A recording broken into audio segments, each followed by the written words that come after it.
Orient bell tiles studio से आप देख रहे हैं एबीपी न्यूज। गुड मॉर्निंग, नमस्कार, बहुत स्वागत है आप सभी का। आप देख रहे हैं एबीपी न्यूज। मैं हूं अपर्णा मौसम। वक्त हो गया है नमस्ते भारत का और नमस्ते भारत की शुरुआत कर रहे हैं इस वक्त की बड़ी खबर के साथ। रोहिणी आचार्य को लेकर तेज प्रताप ने किया है तेजस्वी पर हमला। बहनों का दर्द क्या होता है, तेजस्वी क्या समझेगा, ये सवाल उठाया है तेजस्वी के ही भाई तेज प्रताप यादव ने। तेजस्वी ने जयचंदो रूपी षड्यंत्रकारियों को परिवार में घुसाया। जयचंदो की वजह से ही परिवार बिखर गया। जयचंदो ने पूरा परिवार निगल लिया, सब कुछ पार्टी को हड़पने के लालच में किया। ये आरोप लगाए हैं तेज प्रताप यादव ने।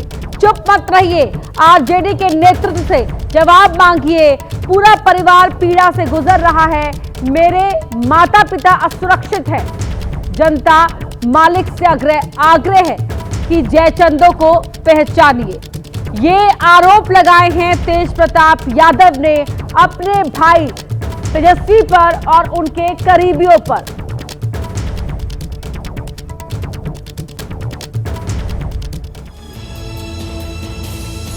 बिहार चुनाव में हार के बाद लालू परिवार में बगावत हो गई है और ये बगावत लालू प्रसाद यादव की बेटी रोहिणी आचार्य ने की है। सोशल मीडिया प्लेटफॉर्म एक्स पर एक पोस्ट में रोहिणी ने गंभीर आरोप लगाते हुए लिखा कि पिता लालू यादव को किडनी देने को लेकर उन पर सवाल उठाए गए। 15 नवंबर को रोहिणी ने नम आंखों से पिता का घर छोड़ा और 16 नवंबर को एक के बाद एक 2 सोशल मीडिया पोस्ट से सनसनी फैला दी और काफी भावुक होते हुए रोहिणी ने लिखा, कल मुझे गालियों के साथ बोला गया कि मैं गंदी हूँ और मैंने अपने पिता को अपनी गंदी किडनी लगवा दी। करोड़ों रुपए लिए, टिकट लिया और तब लगवाई गंदी किडनी। रोहिणी ने अपना दर्द बयां करते हुए सभी बहन बेटियों को संबोधित किया और कहा, सभी बेटी बहन जो शादीशुदा हैं उनको मैं बोलूंगी कि जब आपके मायके में कोई बेटा या भाई हो तो भूलकर भी अपने भगवान रूपी पिता को नहीं बचाएं। अपने भाई या उस घर के बेटे को ही बोलें कि वो अपनी या अपने किसी हरियाणवी दोस्त की किडनी लगवा दे। इस पोस्ट में रोहिणी ने न सिर्फ तेजस्वी पर प्रहार किया बल्कि उनके दोस्त और आरजेडी के राज्यसभा सांसद संजय यादव पर भी गंभीर आरोप लगा दिए। तो कोहराम मचा हुआ है लालू परिवार में। किडनी के मुद्दे को लेकर रोहिणी ने बहुत लंबा पोस्ट लिखा जिसमें गुस्सा भी दिख रहा था और किडनी देने का पछतावा भी। इसीलिए उन्होंने बहन बेटियों को संबोधित करते हुए यह भी लिखा है कि सभी बहन बेटियां अपना घर, अपना परिवार देखें, अपने माता पिता की परवाह किए बिना अपने बच्चे, अपना काम, अपना ससुराल देखें, सिर्फ अपने बारे में सोचें। मुझसे तो ये बड़ा गुनाह हो गया कि मैंने अपना परिवार, अपने 3 बच्चों को नहीं देखा। किडनी देते वक्त ना अपने पति ना अपने ससुराल से अनुमति ली। अपने भगवान, अपने पिता को बचाने के लिए वो कर दिया जिसे आज गंदा बता दिया गया। आप सब मेरे जैसी गलती कभी ना करे, किसी घर रोहिणी जैसी बेटी ना हो। ये सब लिखा है रोहिणी आचार्य ने। एक और भावुक पोस्ट किया था जिसमें लिखा था कि एक बेटी, एक बहन, एक शादीशुदा महिला, एक मां को जलील किया गया, गंदी गालियां दी गई, मारने के लिए चप्पल उठाया गया। मैंने अपने आत्मसम्मान से समझौता नहीं किया, सच का समर्पण नहीं किया। सिर्फ और सिर्फ इस वजह से मुझे बेइज्जती झेलनी पड़ी। कल एक बेटी मजबूरी में अपने रोते हुए माँ बाप, बहनों को छोड़ आई। मुझसे मेरा मायका छुड़वाया गया, मुझे अनाथ बना दिया गया। आप सब मेरे रास्ते कभी ना चले। किसी घर में रोहिणी जैसी बेटी बहन पैदा ना हो। ये सब लिखा है रोहिणी आचार्य ने। इन्हीं शब्दों में अपना गुस्सा, अपना दुख व्यक्त किया है। रोहिणी दोनों ही बार सोशल मीडिया पोस्ट में इस बात का जिक्र कर रही थी कि किसी घर में रोहिणी जैसी बेटी बहन पैदा ना हो। 15 नवंबर को रात में घर छोड़ते वक्त भी वो काफी दुखी दिखी और जाते जाते तेजस्वी और संजय यादव को आड़े हाथों भी लिया। मेरा कोई परिवार नहीं है। अब ये जाकर के आप संजय, रमेश, तेजस्वी यादव से पूछिए, वही लोग निकाला है हमको परिवार से। लालू यादव की बेटी और तेजस्वी की बड़ी बहन रोहिणी आचार्य गुस्से में थीं और रात में ही घर छोड़ दिया। बाहर निकली तो पत्रकारों से बातचीत में उन्होंने अपने छोटे भाई तेजस्वी और उनके सलाहकार दोस्त संजय पर गंभीर आरोप लगा दिया। क्योंकि रिस्पॉन्सिबिलिटी लेना नहीं है उनको। जो चाणक्य बनेगा तो चाणक्य से आप सवाल पूछिएगा। पूरा देश दुनिया सवाल कर रहा है कि पार्टी का ये ऐसा हाल क्यों हुआ। रोहिणी ने आरोप लगाया कि हार की जिम्मेदारी न तो संजय ले रहे हैं और न ही कोई और। अब जब संजय रमीज इन लोग का नाम लीजिए तो आपको घर से निकाल दिया जाएगा, आपको बदनाम किया जाएगा, आपको गाली दिलवाया जाएगा, आपके ऊपर चप्पल उठा करके मारा जाएगा। रोहिणी ने हार की जिम्मेदारी खुद पर लेते हुए राजनीति और परिवार छोड़ने का ऐलान कर दिया। रोहिणी का दर्द सामने आने के बाद भाई तेज प्रताप भड़क उठे। सोशल मीडिया पर उनकी पार्टी की ओर से जारी एक पोस्ट में लिखा कि इस घटना ने दिल झकझोर कर रख दिया है। वहीं बीजेपी और जेडीयू ने भी लालू राबड़ी की चुप्पी पर सवाल उठा दिए। तेज प्रताप यादव ने अपनी पार्टी के सोशल मीडिया हैंडल से जारी पोस्ट में लिखा, मेरे साथ जो हुआ वो मैं सह गया, लेकिन मेरी बहन के साथ जो अपमान हुआ वो किसी भी हाल में असहनीय है। सुन लो जयचंदो, परिवार पर वार करोगे तो बिहार की जनता तुम्हें कभी माफ नहीं करेगी। तेज प्रताप यादव यही नहीं रुके, आरोप लगाया कि चंद चेहरों ने तेजस्वी की भी बुद्धि पर पर्दा डाल दिया है। पिताजी एक संकेत दीजिए, आपका केवल एक इशारा और बिहार की जनता इन जयचंदों को जमीन में गाड़ देने का काम खुद कर देगी। ये लड़ाई किसी दल की नहीं, परिवार के सम्मान, बेटी की गरिमा और बिहार के स्वाभिमान की लड़ाई है। लालू परिवार में इस कलह पर जेडीयू ने सवाल किया। और लालू जी राबड़ी जी इस पर खामोश क्यों हैं? लालू परिवार के झगड़े पर बीजेपी सांसद राजीव प्रताप रूडी ने कहा, मुझे लगता है कि राष्ट्रीय जनता दल और परिवार बिखरता जा रहा है और संकेत अच्छे नहीं। संकट राष्ट्रीय जनता दल पर बड़ा मंडरा रहा है और ये पार्टी पूरी तौर से अब बिखर चुकी है। सवाल है कि जब भाई बहन के बीच झगड़ा सुलझ गया था तो अब इस झगड़े की शुरुआत कैसे हुई। सूत्रों के मुताबिक तेजस्वी हार की जिम्मेदारी रोहिणी पर डाल रहे थे और यही से विवाद बन गया। सूत्रों के मुताबिक तेजस्वी ने कटाक्ष करते हुए रोहिणी से कहा, तुम तो बहुत खुश हो रही होगी, जो तुम चाहती थी वो हो गया। इस पर रोहिणी ने कहा, माता पिता के सामने तुम जैसा व्यवहार कर रहे हो तो मेरे दिल से बद्दुआएं निकल रही हैं और जिस तरह तुम घर की बेटी का अपमान कर रहे हो, अभी और देखना मेरी बद्दुआ तुमको लगेगी। सूत्रों के मुताबिक जब रोहिणी और तेजस्वी में तीखी बहस हो रही थी तो उस वक्त लालू यादव, राबड़ी देवी, तेजस्वी की पत्नी समेत परिवार के सभी सदस्य मौजूद थे। रोहिणी जब जाने लगी तो लालू यादव और राबड़ी देवी भावुक थे। वहीं सभी बहनें तेजस्वी के खिलाफ दिखी। लेकिन सवाल है कि जब रोहिणी ने तेजस्वी की सीट और एक दो क्षेत्रों को छोड़कर कहीं और प्रचार करने नहीं गए तो फिर तेजस्वी हार का ठीकरा रोहिणी पर क्यों फोड़ रहे हैं? जो सोशल जस्टिस की बात करते हैं, आज वो खुद के परिवार के अंदर न्याय नहीं कर सके, इसको बिहार की जनता देख रही है। बेटी जिसने किडनी दिया है वो इस तरह का बयान देके चली गई, जिसको कहा जा सकता है कि अच्छी नहीं है। मामा साधु यादव ने लालू परिवार से एकजुट होने की अपील की। जिससे गांव में कहावत है ना कि गांव फूटे तो जवार लूटे और घर फूटे तो गंवार लूटे, इसलिए सबको एक होना चाहिए। इस विवाद पर जब आरजेडी से सवाल किया गया तो पार्टी प्रवक्ता ने कहा, परिवार का मामला है, परिवार के लोग जवाब देंगे और ये पार्टी का शीर्ष नेतृत्व इसको देखेगा पूरे मामले को।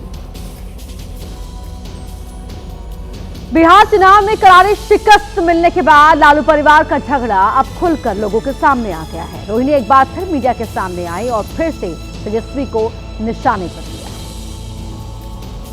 पत्रकारों ने जब चप्पल वाली बात रोहिणी से पूछी तो रोहिणी ने रूंधे हुए गले से कहा, उनसे जाकर पूछिए। आप ये बात जाकर के तेजस्वी यादव किसके शह पे हुआ है उनसे जाके पूछिए, संजय यादव से पूछिए, रमीज से जाके पूछिए। रोहिणी ने इशारों पर तेजस्वी पर हमला बोलते हुए कहा कि क्या हर बार सारा बलिदान बेटियां ही देंगी। कल मेरे माता पिता भी रो रहे थे, मेरी बहन रो रही थी मेरे लिए। जिस घर में भाई हो, भाई लोग का ही योगदान होना चाहिए। काहे सारा बलिदान बेटी लोग दी। बेटी कुछ सवाल पूछे तो आप बोल दीजिएगा कि अब ससुराल में जाओ, तुम्हारा शादी हो गया है। हार के बाद लालू परिवार की अंदरूनी घमासान कब थमेगा, फिलहाल कहना मुश्किल है।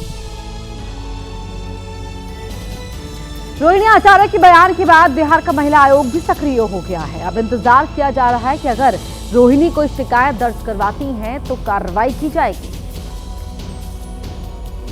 रोहिणी के आरोप इतने गंभीर हैं कि हर कोई हैरान है। रोहिणी आचार्य ने जो आरोप लगाया है चप्पल दिखाने और उनको बेइज्जत करने की बात है, तो उन्होंने आरोप लगाया है।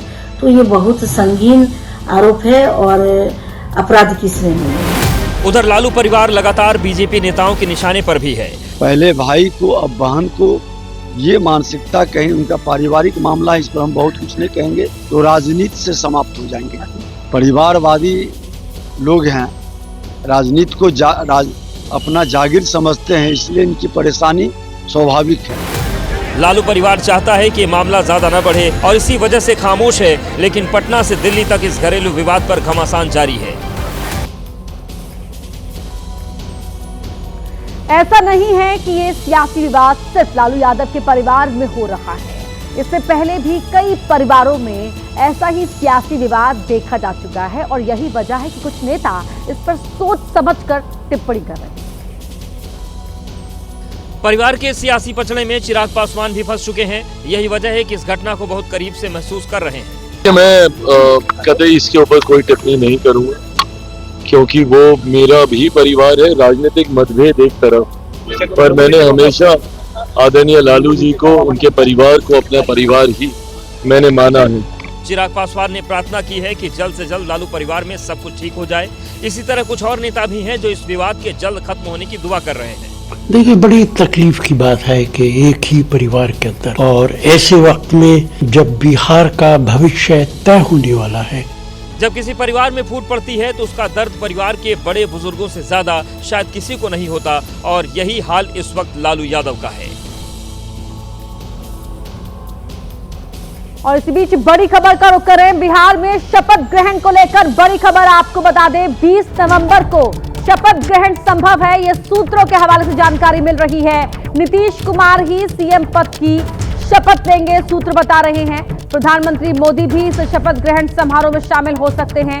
एनडीए शासित राज्यों के मुख्यमंत्रियों की मौजूदगी भी इस समारोह में रह सकती है। ये पूरी जानकारी सूत्रों के हवाले से मिल रही है कि 20 तारीख को शपथ ग्रहण समारोह हो सकता है।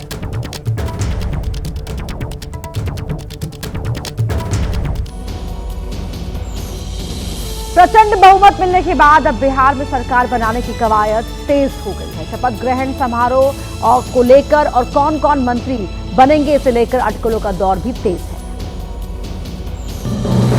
हलचल तब बढ़ी जब बीजेपी के बिहार अध्यक्ष दिलीप जायसवाल सीएम हाउस पहुंच गए और नीतीश कुमार से मुलाकात की। इससे पहले चिराग पासवान, विजय कुमार सिन्हा और उपेंद्र कुशवाहा भी नीतीश कुमार से मिल चुके थे। सूत्रों के मुताबिक सोमवार को बीजेपी विधायक दल की बैठक हो सकती है।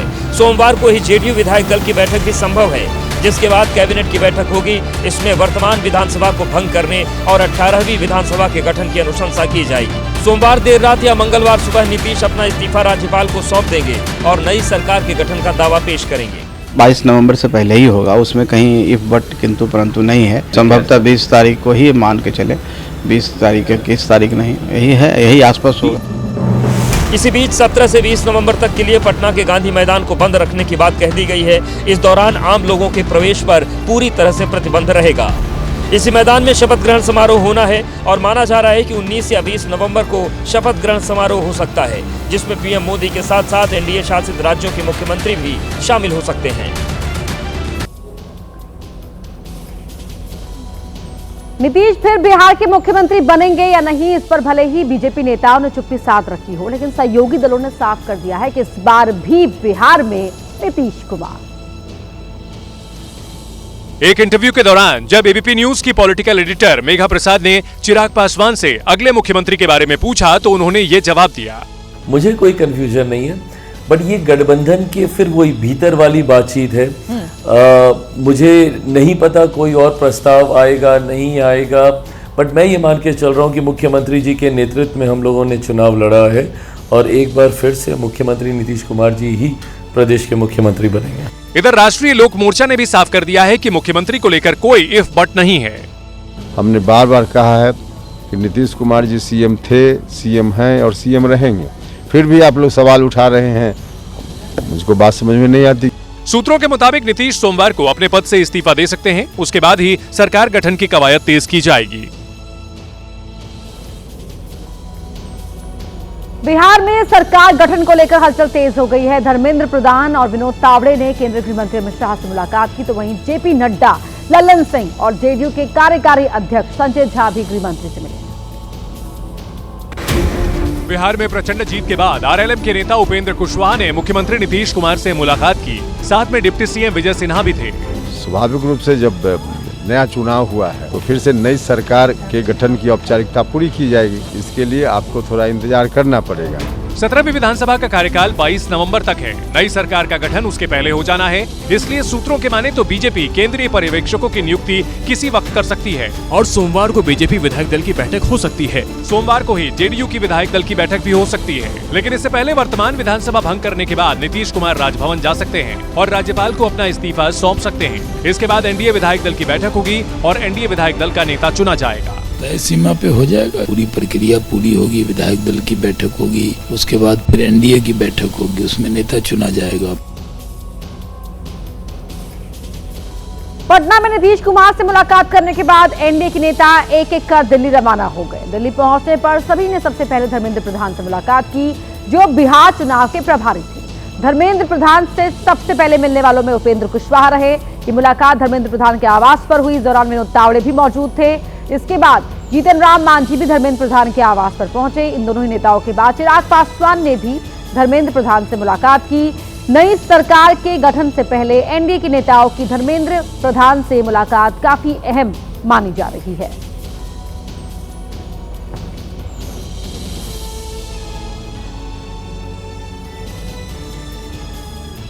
बिहार में सरकार गठन को लेकर हलचल तेज है। आपको दिखाते हैं इसी से जुड़ी हुई 5 बड़ी खबरें।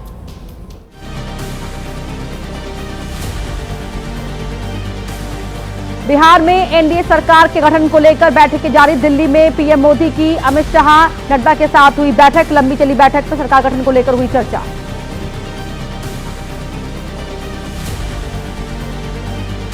बीजेपी नेताओं की सहयोगी दलों के नेताओं के साथ बैठकें। धर्मेंद्र प्रधान और विनोद तावड़े से मिले चिराग कुशवाहा और मांझी। बिहार में सरकार गठन से पहले हुई बैठक।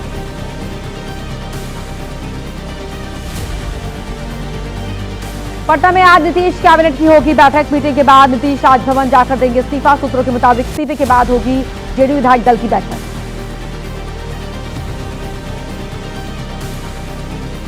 बिहार में एनडीए सरकार के गठन को लेकर पटना से दिल्ली तक हलचल। आज हो सकती है बीजेपी विधायक दल की बैठक। मंगलवार को एनडीए विधायक दल की बैठक होने की संभावना।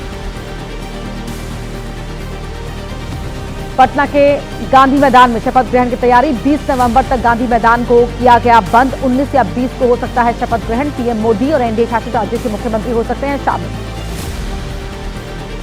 बड़ी खबर बिहार से आपको बता दें, जहां मंत्रिमंडल कैसा होगा, उसका आकार कैसा होगा, वो फॉर्मूला तय कर लिया गया है। सूत्र बता रहे हैं ये जानकारी। जेडीयू से मुख्यमंत्री के साथ 13 मंत्री बनाए जाएंगे। बीजेपी से 13, एलजेपी-आर से भी, एचएएम और आरएलएम से एक मंत्री।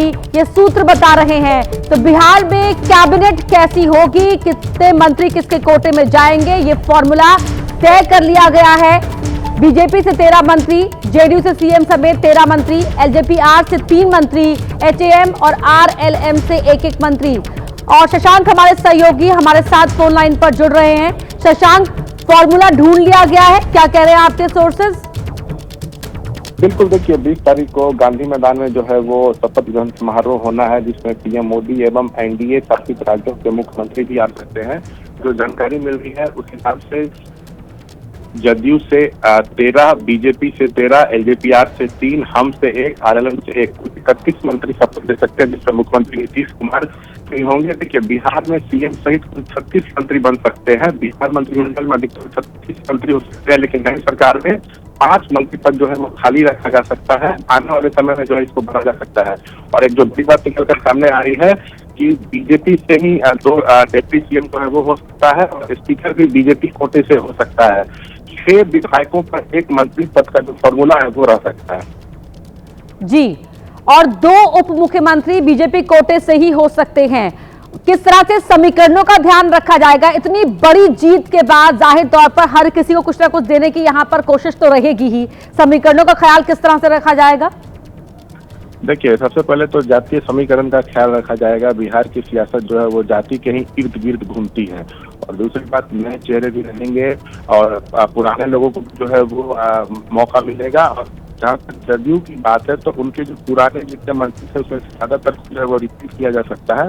वहीं बीजेपी की बात करें तो इसमें आपको कुछ नए चेहरे भी जो है वो देखने को मिल सकते हैं। जो पुराने मंत्री थे उनको जो है ड्रॉप जो है वो किया जा सकता है। जी शशांक, बहुत धन्यवाद आपका इस पूरी जानकारी के लिए। आगे भी कोई भी हलचल होगी, डेवलपमेंट होगी, आपसे अपडेट लेते रहेंगे।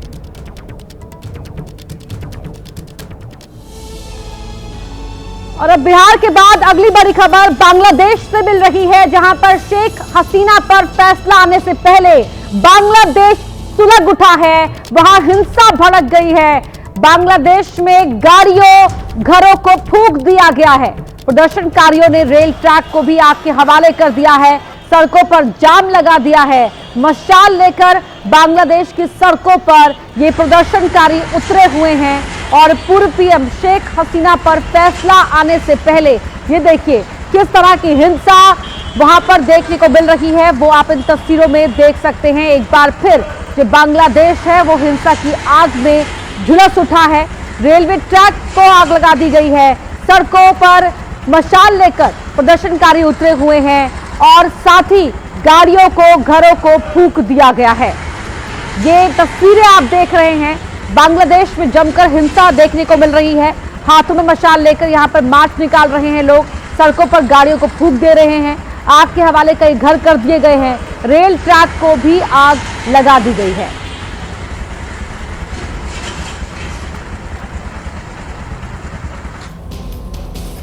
तो पूर्व पीएम शेख हसीना पर कोर्ट का फैसला आने से पहले बांग्लादेश जल उठा है। पड़ोसी देश के कई हिस्सों में हिंसा भड़क उठी है, धमाके हो रहे हैं, गाड़ियों, घरों को फूंका जा रहा है, सड़कों को जाम कर दिया गया है।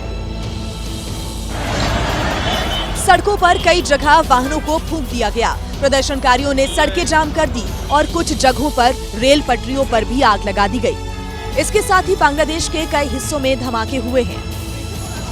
दरअसल बांग्लादेश अंतर्राष्ट्रीय अपराध न्यायाधिकरण पूर्व प्रधानमंत्री शेख हसीना के खिलाफ दर्ज एक मामले में फैसला सुनाने की तैयारी कर रहा है। ये मामला जुलाई-अगस्त 2024 में छात्रों के नेतृत्व वाले विरोध प्रदर्शनों के दौरान मानवता के खिलाफ अपराधों से जुड़ा हुआ है, जिसमें शेख हसीना ने सभी आरोपों से इनकार किया है। बांग्लादेश की मोहम्मद यूनुस के नेतृत्व वाली अंतरिम सरकार ने आवामी लीग और उससे जुड़े संगठनों की गतिविधियों पर प्रतिबंध लगा दिया है।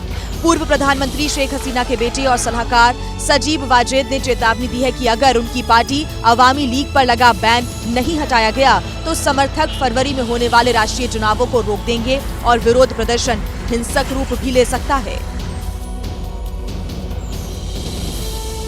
और अब बात यूपी के औरैया की, जहां उस वक्त अफरा तफरी मच गई जब दिन दहाड़े कुछ दबंगों ने कपड़ा व्यापारी पर डंडों से हमला बोल दिया, जिसका वीडियो भी सामने आया है। वीडियो सोशल मीडिया पर तेजी से वायरल हो रहा है। तस्वीरें औरैया जिले के डिबियापुर इलाके की है, जहां पर दबंगों ने दिन दहाड़े बाजार को जंग का अखाड़ा बना दिया। गालियों का विरोध करने पर दबंगों ने कपड़े व्यापारी के साथ जमकर मारपीट की। बचाने आए परिजनों को भी नहीं छोड़ा, उन्हें भी लाठी डंडों से पीटा। देखते ही देखते पूरे बाजार में अफरा तफरी मच गई। वीडियो में देख सकते हैं कि लाठी डंडे बरसाए जा रहे हैं, दुकान में घुसकर पीटा जा रहा है। मारपीट में व्यापारी और उसके परिजन गंभीर रूप से घायल हो गए। मामले में 5 नामजद सहित 15 अज्ञात लोगों के खिलाफ गंभीर धाराओं में मुकदमा दर्ज किया गया है। मारपीट की इस घटना से इलाके में तनाव का माहौल है। फिलहाल पुलिस मामले की जांच में जुटी है। यूपी के अमरोहा जिले में दबंगों की गुंडागर्दी देखने को मिली, जहां सरेआम एक दुकानदार को बेरहमी से पीटा गया। मारपीट का वीडियो भी सामने आया है। गुंडागर्दी की ये घटना अमरोहा की मेन बाजार की है, जहां दर्जनों दबंगों ने दुकान में घुसकर जमकर उत्पात मचाया। दबंगों ने पहले दुकानदार से हाथापाई की, इसके बाद दुकान से खींचकर सड़क पर बेरहमी से पीटना शुरू कर दिया। घटना को देखकर आसपास के दुकानदार भी दहशत में आ गए। मारपीट का वीडियो सोशल मीडिया पर वायरल हो रहा है। तस्वीरों में देख सकते हैं कि कुछ दबंगों ने दुकानदार को घेर रखा है, उस पर थप्पड़ और घूंसे बरसाए जा रही हैं। एक दबंग ने तो दुकान में रखे बर्तनों से ही हमला बोल दिया। मारपीट के पीछे पुराना विवाद बताया जा रहा है। इस झगड़े में 2 दुकानदारों को चोटें आई हैं। मामला कोतवाली इलाके के मोहल्ला गुजरी का है। फिलहाल पुलिस मामले की जांच में जुटी है।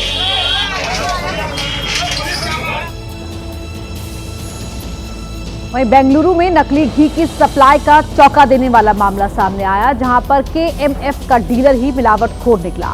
पैसों के लालच में असली घी की जगह नकली घी सप्लाई करने लगा। बेंगलुरु में विजिलेंस की हत्थे चढ़ा ये शख्स KMF का आधिकारिक डीलर है, जो असली घी की जगह मिलावटी घी की सप्लाई करता था। KMF को जब महेंद्र पर शक हुआ तो जांच विजिलेंस टीम को जानकारी दी गई, जिसके बाद इसकी सारी करतूत सामने आ गई।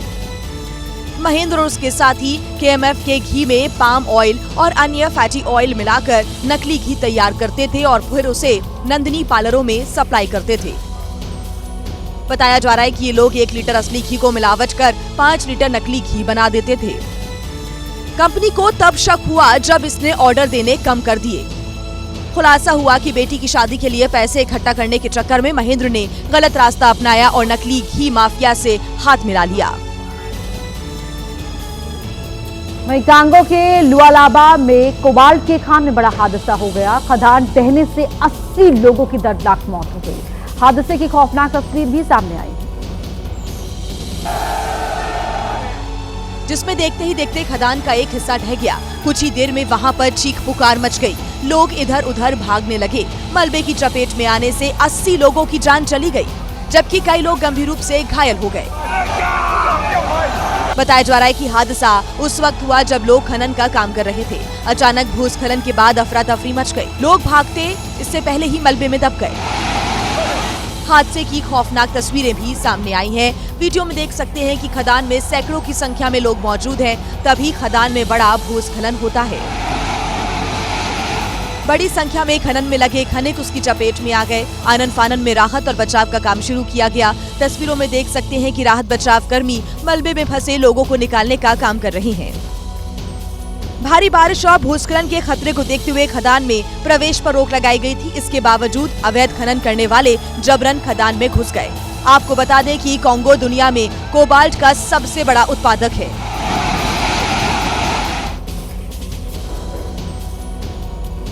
कपड़े इस्त्री करने वाली आयन का तस्करों ने ऐसा इस्तेमाल किया कि अगर जांच एजेंसियों को सटीक सूचना नहीं होती तो वो गोल्ड नहीं ढूंढ पाते। कस्टम विभाग ने हैदराबाद में 1.5 करोड़ से ज्यादा का सोना बरामद किया गया, जो कि इसी आयन में छिपा के रखा गया था।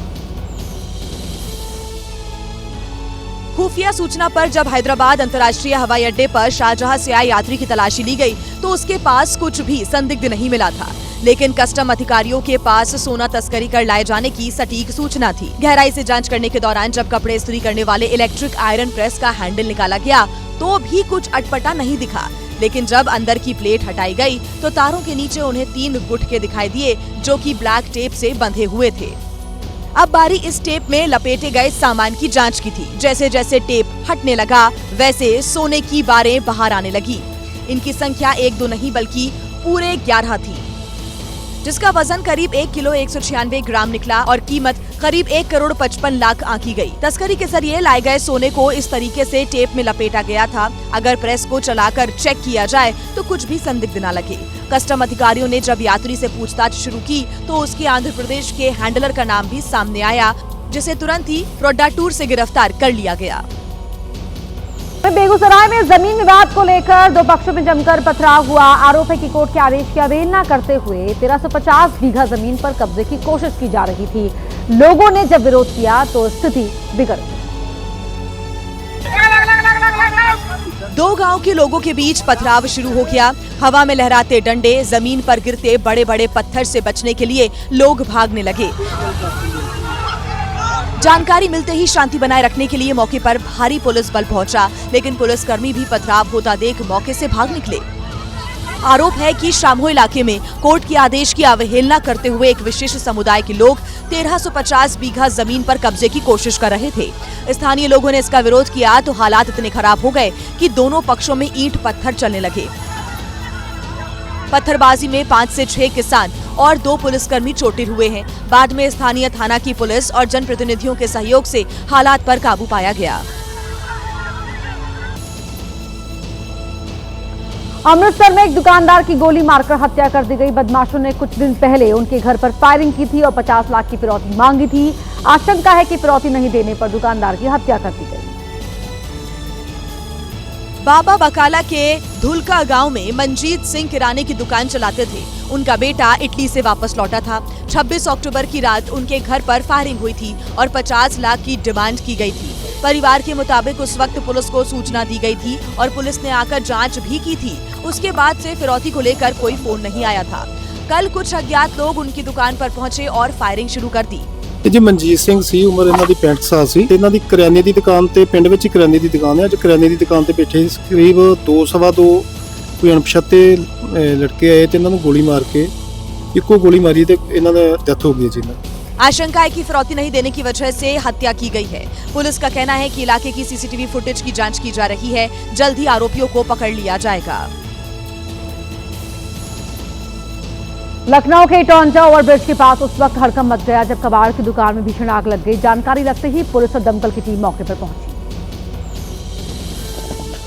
देखते ही देखते दुकान से भयानक आग की लपटें उठने लगी और कुछ ही मिनटों में दुकान में रखा सारा सामान जलकर राख हो गया। आग कितनी भीषण थी इसका अंदाजा इन ऊंची ऊंची लपटों से लगाया जा सकता है। तस्वीरें इटौंजा फ्लाईओवर के पास की हैं। आग और धुएं से इलाके में हड़कंप मच गया। मौजूद लोगों ने तुरंत इसकी सूचना पुलिस और फायर ब्रिगेड को दी। मौके पर पहुंची दमकल की गाड़ियों ने कड़ी मशक्कत के बाद आग पर काबू पाया। राहत की बात यह है कि आग में किसी के हताहत होने की खबर नहीं है। फिलहाल आग किस वजह से लगी इसका पता लगाया जा रहा है। और बड़ी खबर का रुख कर रहे हैं। बड़ी खबर बिहार में सरकार गठन को लेकर इस वक्त की बड़ी खबर। सीएम नीतीश कुमार ने आज कैबिनेट की बैठक बुलाई है। सुबह 11:30 बजे नीतीश कैबिनेट की बैठक होगी जिसमें मंत्रिमंडल भंग करने के फैसले पर मोहर लगाई जाएगी। राज्यपाल को इस्तीफा सौंपेंगे नीतीश कुमार। इस वक्त की ये बड़ी खबर। सुबह 11:30 बजे नीतीश कुमार ने अपने कैबिनेट के साथियों के साथ ये अहम बैठक बुलाई है जिसमें मंत्रिमंडल भंग करने के फैसले पर मोहर लगाई जाएगी और उसके बाद राजभवन जाकर राज्यपाल को इस्तीफा सौंपेंगे नीतीश कुमार। तो अब बिहार में नई सरकार गठन को लेकर ये हलचलें तेज होती हुई नजर आ रही है।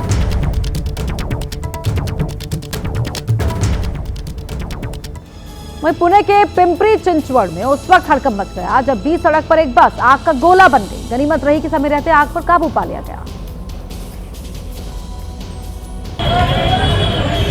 चलते चलते बस अचानक आग की लपटों में घिर गई और धू धू कर जलने लगी। सड़क पर बस को जलता देख लोग दहशत में आ गए। तस्वीरें कालीवाड़ी फाटा के पास की है। बताया जा रहा है कि बस पुणे से डांगे चौक की तरफ जा रही थी, तभी उसमें से धुआं उठने लगा। आग भीषण रूप लेती उससे पहले सभी यात्रियों को सुरक्षित बाहर निकाल लिया गया। इसके बाद दमकल विभाग को सूचना दी गई।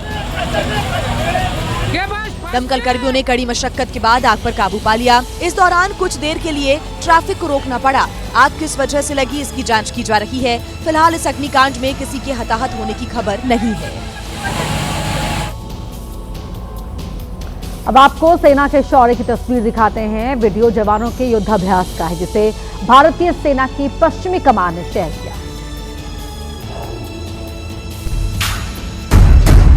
ये भारतीय सेना की प्रचंड ताकत का प्रदर्शन है। भारतीय शूरवीरों का हौसला है। तैयारी ऐसी कि देखने मात्र से ही दुश्मनों का पसीना छुड़ा दे। ये तस्वीरें जवानों के युद्धाभ्यास की हैं, जहां पर खड़गा कोर के राम डिवीजन के जवानों ने अपने शौर्य का परिचय दिया। दुश्मनों के कैसे छक्के छुड़ाए जाते हैं, ये तस्वीरें इसकी झलक है। युद्धाभ्यास के दौरान जवानों को आधुनिक हथियारों की ट्रेनिंग दी गई। कैसे बेहतर तालमेल होना चाहिए, ये भी दिखाया गया। सेना की इस प्रचंड तैयारी को देखकर दुश्मन कांप उठेंगे। युद्धाभ्यास का वीडियो भारतीय सेना की पश्चिमी कमान ने शेयर किया है। और बड़ी खबर का रुख कर रहे हैं दिल्ली धमाके की जांच पर। अभी की बड़ी खबर आपको बता दें, यूपी एटीएस की बड़ी कार्रवाई। कई जगह पर छापेमारी की गई है। लखनऊ के पारा समेत कई इलाकों में छापे मारे गए हैं। एनआईए और आईबी के इनपुट पर ये छापे मारे गए हैं। जो सूत्र बता रहे हैं 13 संदिग्धों से यूपी एटीएस ने पूछताछ की है और ये पूछताछ जारी है। डॉक्टर शाहीन और परवेज के संपर्क में थे ये सभी संदिग्ध जिनसे यूपी एटीएस की पूछताछ जारी है।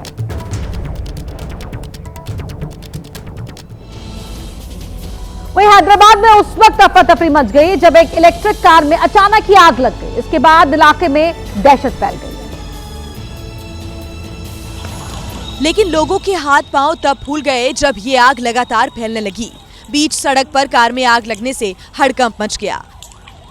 इस घटना का जो वीडियो सामने आया उसमें हादसे के बाद उस कार से आग का बवंडर उठता हुआ नजर आया। देखकर ऐसा लगा जैसे ये आग पूरी तरह से कार को जलाकर ही छोड़ेगी। आग की लपटें आसमान में कई फीट ऊपर तक उठती हुई नजर आईं। काले धुएं के गुबार ने तो पूरे इलाके को ही ढक लिया। इस दौरान वहां एक ट्रैफिक पुलिस वाला भी नजर आया जो इस घटना का वीडियो बना रहा था। इस घटना के बाद फौरन पुलिस और फायर ब्रिगेड की टीम वहां पहुंच गई। गनीमत रही कि जब कार में आग लगी उस वक्त कार में कोई मौजूद नहीं था। बताया गया कि बैटरी में शॉर्ट सर्किट की वजह से ये आग लगी थी। वहीं पश्चिम एशिया के देश लेबनान की राजधानी बैरूत से दिल दहला देने वाला एक मामला सामने आया। यहां एक इमारत में आग लगने से हड़कंप मच गया। आग इतनी भीषण थी कि इसे बुझाने के लिए बुलाई गई दमकल की टीम के भी पसीने छूट गए, क्योंकि ये आग इतनी तेजी से फैली कि उसने पूरी इमारत को अपनी चपेट में ले लिया। वहां दूर से ही आग की ऊंची ऊंची लपटें उठती दिखाई दी। कुछ ही मिनटों में आग से निकला काला धुआं पूरे इलाके में फैल गया। देखते ही देखते वहां लोगों की भीड़ जमा हो गई और जल्दी से इसकी सूचना दमकल विभाग को दी गई।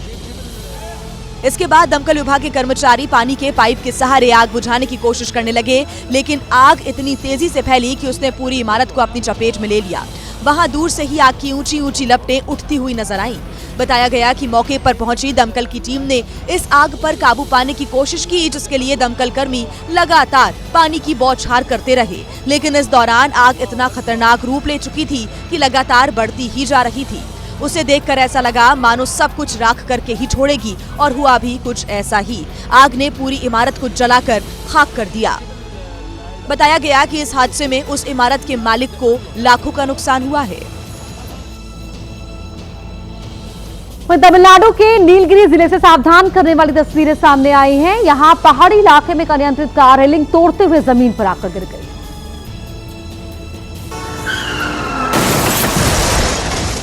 ऐसा लगा कि कोई रॉकेट उड़ान भरने की तैयारी में था। अनियंत्रित कार ने रेलिंग तोड़ी और सीधे मुंह के बल नीचे वाली सड़क पर गिर गई। कुछ देर पहले इसी जगह से एक लड़का फोन पर बात करते हुए निकल रहा था। अगर ये हादसा कुछ सेकंड पहले होता तो ये लड़का भी कार की चपेट में आ जाता।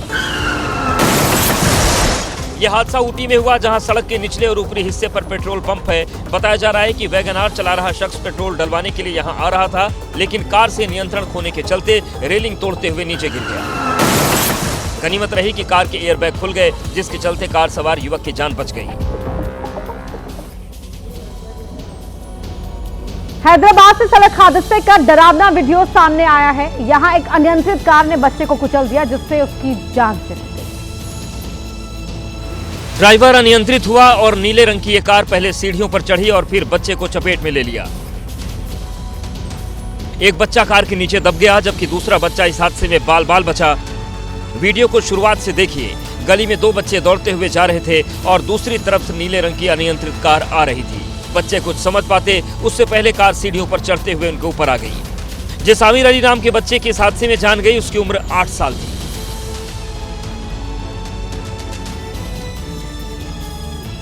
राजस्थान के जोधपुर में उस वक्त सनसनी फैल गई जब एक बेकाबू कार ने सड़क किनारे खेल रहे मासूम को रौंद डाला। इस खतरनाक घटना का डरावना वीडियो भी सामने आया है। ऐसे आया कार में बैठा शैतान। तस्वीर को देख ऐसा लगा मानो जैसे ड्राइवर आंख पर पट्टी लगाकर कार चला रहा हो। हादसा तब हुआ जब मासूम बच्चा बाकी बच्चों के साथ खेल रहा था। जैसे ही कार ने बच्चे को कुचला, ड्राइवर ने कार की स्पीड कुछ कम तो की, लेकिन वो रुका नहीं। इंसानियत को शर्मसार करते हुए वहां से भाग खड़ा हुआ। वो तो बाकी बच्चे अपने दोस्त को बचाने आए। पुलिस अब आरोपी ड्राइवर की तलाश में जुटी है। झारखंड के बोकारो में दो ट्रकों के बीच से मोटरसाइकिल निकालने की कोशिश एक युवक के लिए जानलेवा साबित हुई। दर्दनाक हादसे का ये वीडियो कुछ दिन पुराना है, जो अब सोशल मीडिया पर वायरल हो रहा है। वीडियो में दिखा कि 2 ट्रकों के बीच से निकलकर जैसे ही युवक आगे बढ़ा, दूसरी ओर से आ रहे एक ट्रक ने उसे टक्कर मार दी। टक्कर लगते ही युवक दोनों ट्रकों के बीच फंस गया और बुरी तरह जख्मी हो गया। हादसे से चंद सेकंड पहले हाईवे पर गाड़ियां धीमी रफ्तार से चलती दिखाई दी। इसी बीच 30 साल का दिलेश्वर ठाकुर मोटरसाइकिल से वहां पहुंचा। दिलेश्वर ने ट्रकों के निकलने का इंतजार किए बगैर 2 ट्रकों के बीच अपनी बाइक घुसा दी। इस हड़बड़ी में उसे दूसरी ओर से आ रहा ट्रक नहीं दिखाई दिया और वो उसकी चपेट में आ गया। हादसे में बुरी तरह घायल दिलेश्वर को अस्पताल पहुंचाया गया, लेकिन उसे बचाया नहीं जा सका।